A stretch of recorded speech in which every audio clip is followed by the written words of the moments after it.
Well, hey there, folks. Bill O'Leary. And in this video, I'm going to answer the question, what is a reciprocal agreement in estate planning? So what you're going to learn here in this video is, well, one, what is a reciprocal agreement in estate planning? Also, they're known as reciprocal wills. Two, when do reciprocal wills make sense? And three, when do they really not provide a good solution? Quickly, an intro of myself, Bill O'Leary. I'm with Legacy Planning Law Group here in Jacksonville, Florida, and what we do is estate planning, things like wills, trusts, and estates, elder law, helping seniors protect their assets from long-term care costs, and then probate and estate and trust administration. So a reciprocal agreement, let's jump in. It's where a married couple has the same beneficiaries for their estate, and they reach an agreement to carry it out. As I said, this is also often referred to as having reciprocal wills. It's where the couple's wills are basically the same thing. So married couples who have the same wishes for their estate, they often will use reciprocal wills. And they're created to sort of be a mirror to each other.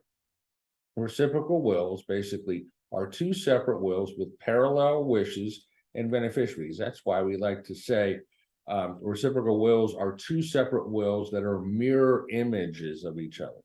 In this way, no matter which spouse dies first, the estate is handled in basically the same way. Now, reciprocal wills are also referred to sometimes as I love you wills or sweetheart wills, because what they say is, look, honey, if I die first, everything is going to you. If you die first, everything's going to me, and then when both of us are gone, we have the same set of beneficiaries, think the children. Okay, very easy. Doing reciprocal wills is easy. It makes it simple and fairly inexpensive to put together. But be careful. You need to understand that any will can be changed in the future by the surviving spouse after the first spouse's death. And while having a reciprocal will is a good statement of your wishes, it's not locked in. Wills can be changed. So think about this scenario where maybe your spouse, after you die, remarries and is persuaded by the new spouse maybe to change up the will. Maybe the new spouse has children from a previous marriage who might end up benefiting from your estate instead of your children. So your hope that your spouse would carry out your wish is just that. It's a hope, and it might be dashed. Now, when does it not make sense? Do not get reciprocal wills before making sure they're the right solution. So just a couple of situations where they're not a good idea.